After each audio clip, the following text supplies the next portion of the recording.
As INFJs, we have to understand that our energy is exclusive. You know the saying of, you are the norm, you're not the exception. So really play by those rules.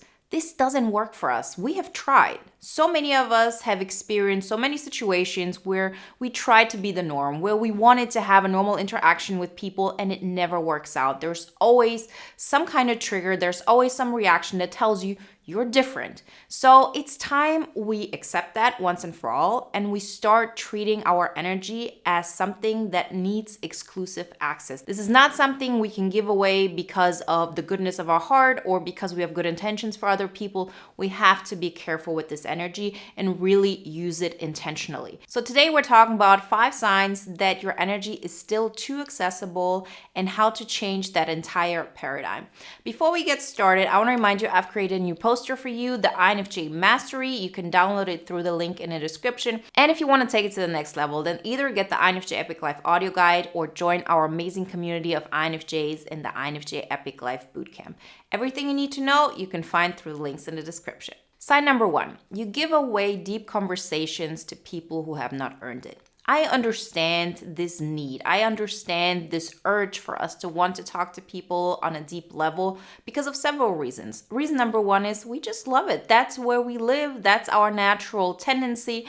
But the truth is that so many people will not only not value it, they will actually take advantage of you because of it. And I'm still a believer of people are mostly good. So I don't even think that people are doing it out of bad intentions, but they either do it because they've never experienced anything like this, or if they have, it's because another person is trying to either manipulate them or is trying to tell them, I am in love with you, or they are doing this because they're in awe of the person that they open up to. They don't understand that we're doing this because this is our natural tendency, that this is something that we love to do, that we do this from a place of sovereignty and not of victimhood. We're not opening up to people because we need that connection, because we need that help.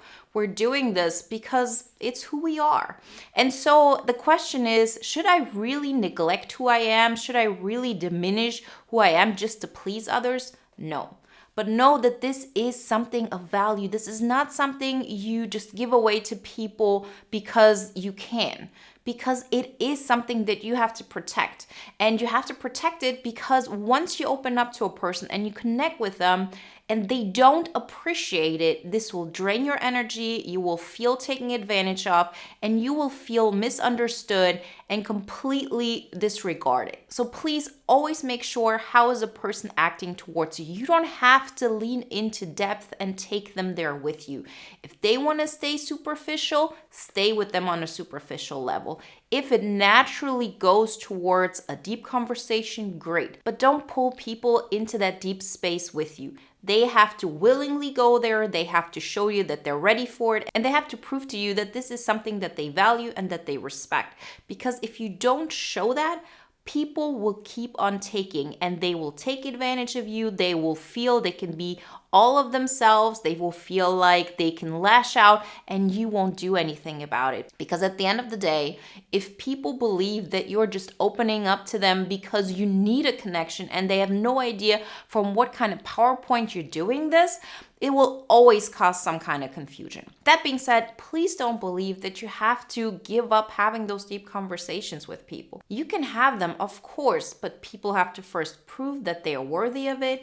And if most people don't do that, then find a space where you can talk openly, no matter where it's at. If it's on the internet, if you write a blog, if you create a book, whatever it may be. Don't let anything or any situation silence your voice. It just doesn't have to be shared with people in an intimate setting where they have not proved to you that they deserve your strength, your vulnerability, and your depth. Sign number 2 that your energy is still too accessible is when you feel responsible for other people's emotional needs.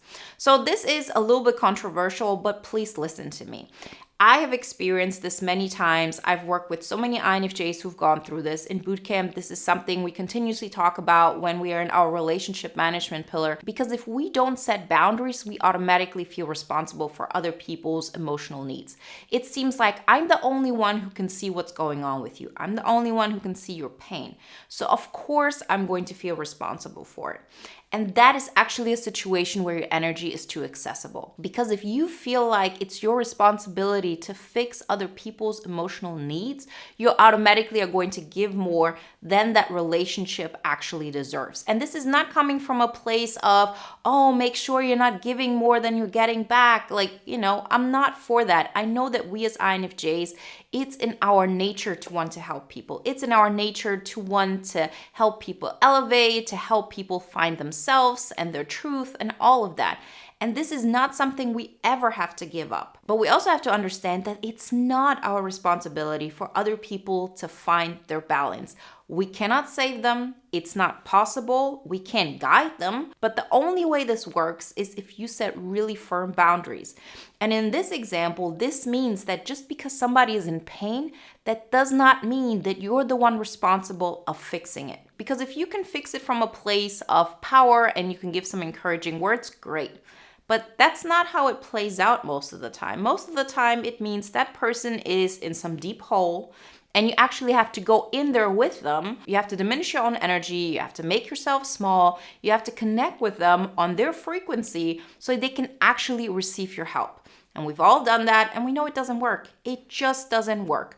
People who are in pain, if you become a crutch to them, they will actually lash out even more because they haven't gotten accustomed to actually feeling good about themselves. So if you relieve their pain, they will just do things in order to increase the pain in other ways. And most of the time, they will actually lash out at you. So understand that if you feel like it's your responsibility to fix that person, that's a clear sign that your energy is too accessible. If you are in a situation like this right now and you ask yourself, but what do I do? It just feels like I'm a bad person if I don't do that. Just always remember, being nice is not the same thing as being kind. If you really want to give from an altruistic point of view, if you really want to help them overcome this, you will do this best if you choose yourself, if you stand in your power, if you become an example of what it means to be in control of your emotional state, creating your peace, not allowing that negativity to enter your space.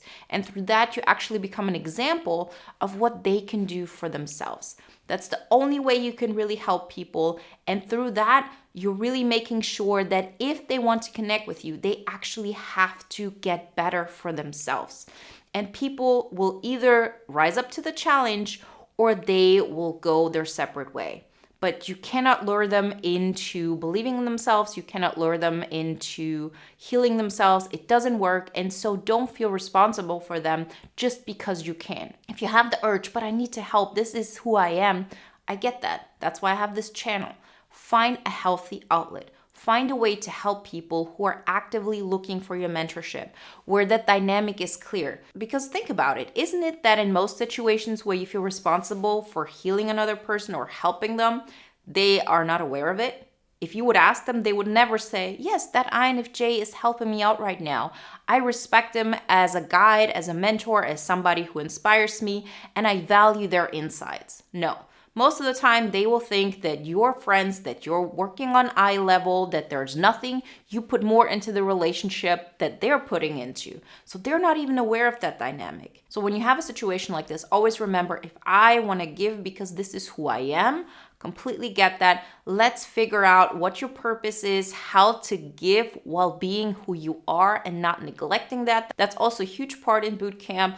If you want to be part of that, remember, join us now. Our next live call will be the last Saturday of each month, and we will tackle this together. Sign number 3 that your energy is still too accessible is if people expect you to drop everything to be there for them. If this happens, you can be sure that you have taught them that this is the way it is. Every single time a friend needs you to listen to them, to inspire them, to guide them, to, just be an absorbent of all their emotions and be the cheerleader, be the guide, whoever you are, and they expect you every single time they mention their pain that you are right there and you're going to fix this. I have been there like so many times, particularly with my closest friendships, and there have been such unhealthy dynamics in like my late teens, my early 20s, that I have really learned that's not the case. And I'm still even friends with the same people. So it doesn't mean that you have to give up your friendships, that you have to give up who you are. The friends, your family members, the people that are in your immediate surrounding have to learn that you're not an emotional garbage bag. You're not there to receive all of their pain just because you can. Because trust me, just because you can take a lot, that doesn't mean that it won't drain you. And it also doesn't mean that people will value it. If you're always there to listen to them, if you're always there to guide them, if you're always, the pillow they can cry on, they will not value your energy. And when they don't value it, they actually won't receive it as well. They won't take action on it. They won't really give it the meaning that it could have. You have to be the one who knows, yes, I can listen to you. Yes, I can inspire you, but not at the price of you dragging me down. And I'm also not going to be the recipient of your anger just because somebody made you mad. It's not happening. I will value my peace because the energy that I have is really rare. It's something special. Again, this isn't coming from a place of narcissistic ego, like flared up, like, oh, I'm so amazing kind of place. It's actually the opposite. Because I don't want any of this. The easiest thing for me would be, oh, I'm just giving and it's being appreciated. And that actually makes me feel like a martyr and a saver and a healer. And I don't have to discipline myself and everybody's happy. Yeah, that comes from a place of I get everything that I want. But I don't get everything that I want. But I can improve upon that. I can, give up what I want now for what I want most. And what I want most is that I'm able to help people, that I'm able to inspire people, that I'm able to make other people grow and appreciate themselves and come in alignment with who they are.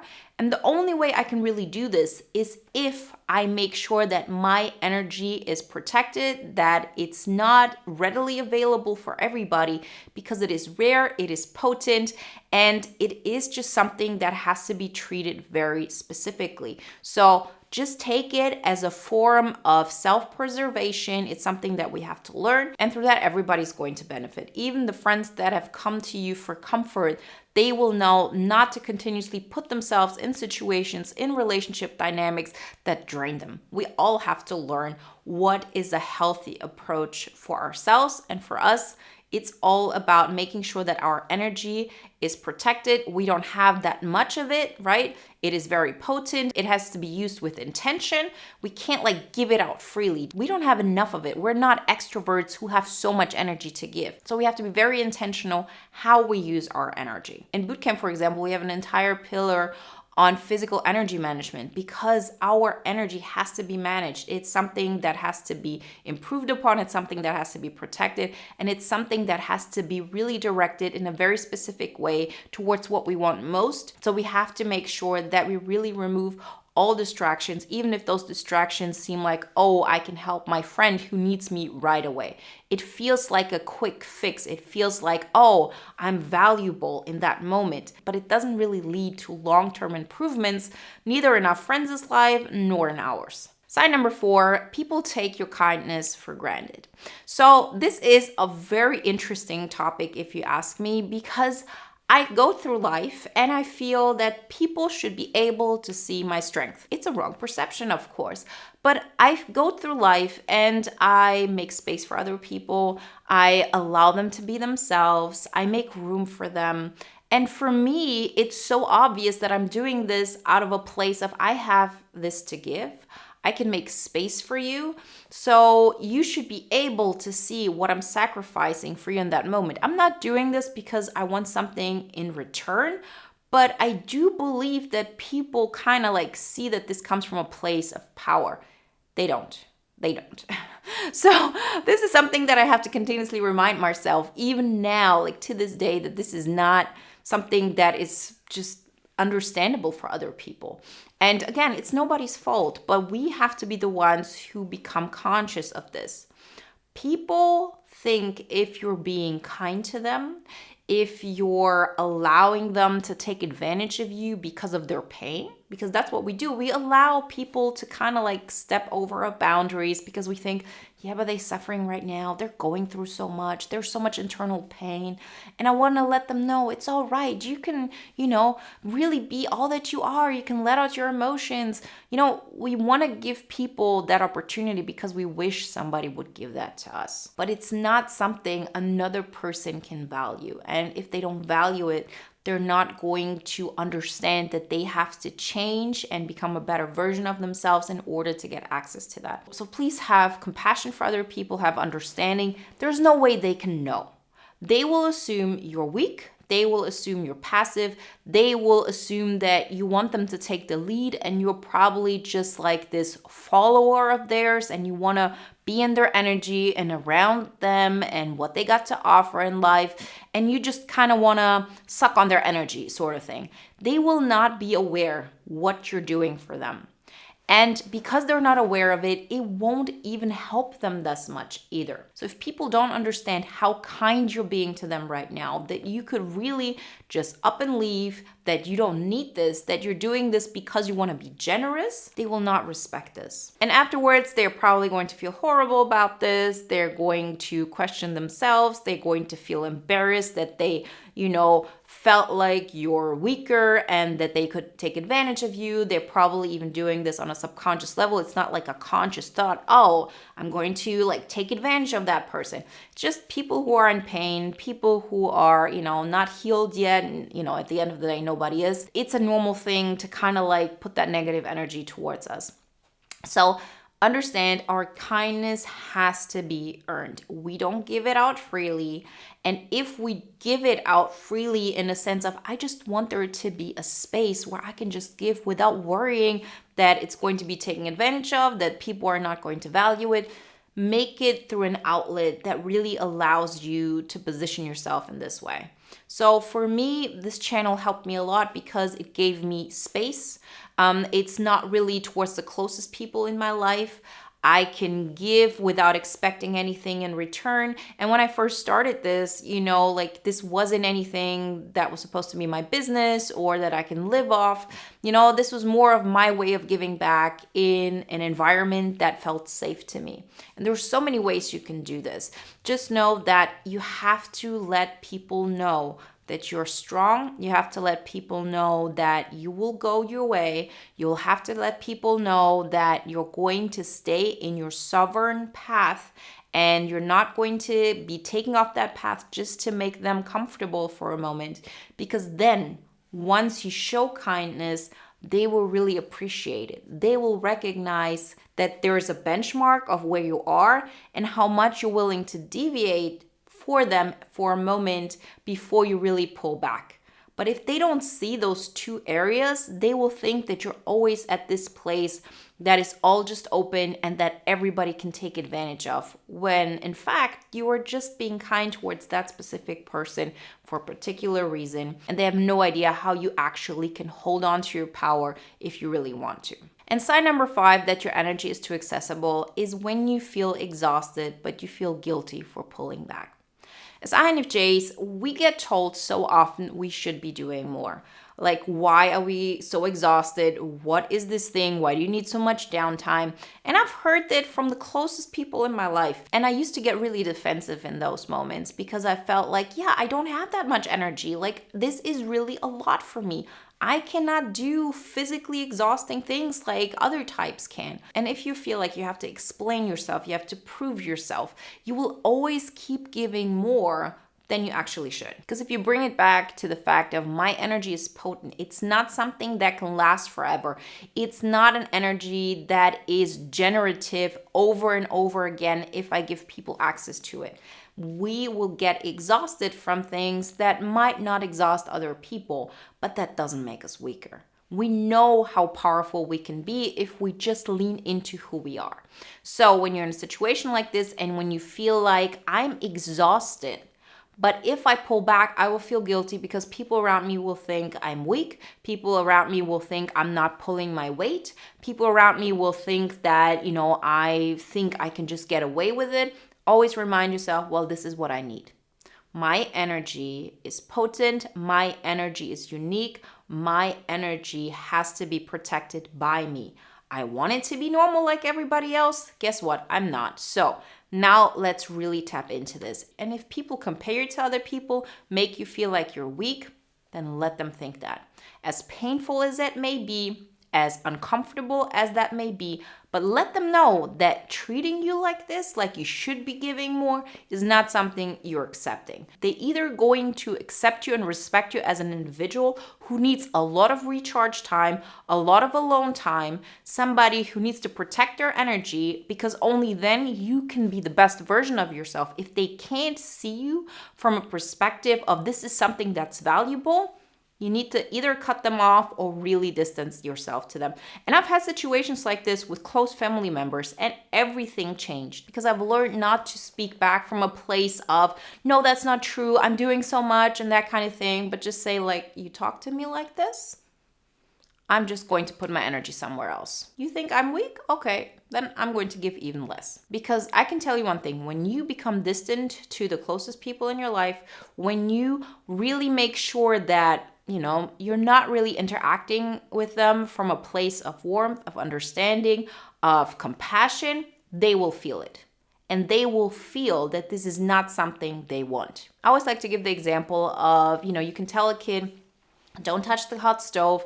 They might still do it. Once they burn their finger, they're not doing this. People have to learn subconsciously what it means to hurt you. I don't need people telling me that there's something wrong with how I preserve my energy. And if I still feel guilty for pulling back, then this is a great indication that I need to work on this. Because the more you've taught the people in your life that this is just who you are, take it or leave it, the less they're going to attack you for it. It's always this back and forth when we ourselves haven't accepted this part of ourselves and expect people to treat us exactly like the way we are, with respect, not expecting more of us, because we know when we're going to use our strength, when we're going to use our energy. And you'll be surprised how many people will actually come around, but they really can't learn that if you're not giving them opportunity to understand where your boundaries are at. You have to get to that place. So remember, if you feel guilty for pulling back, that's a great sign you should be pulling back and really staying in that pain of other people thinking you're weak or whatever it may be. That will pass. They will get over it. They will come back, or they don't really need to be in your life. And you'll be surprised. Like the people who actually love you, the people who are connected with you, even if it's an ambiguous relationship, they will not want to lose that connection with you.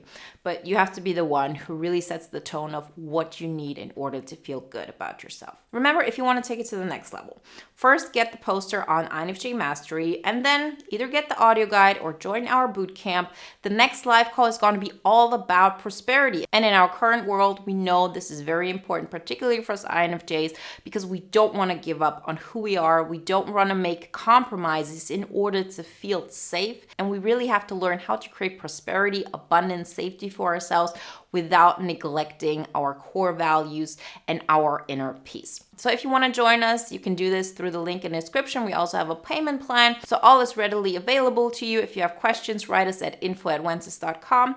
And if you want to watch another video now that is in alignment with today's topic, then check out the video you see on the screen right now. I'll see you in the next one.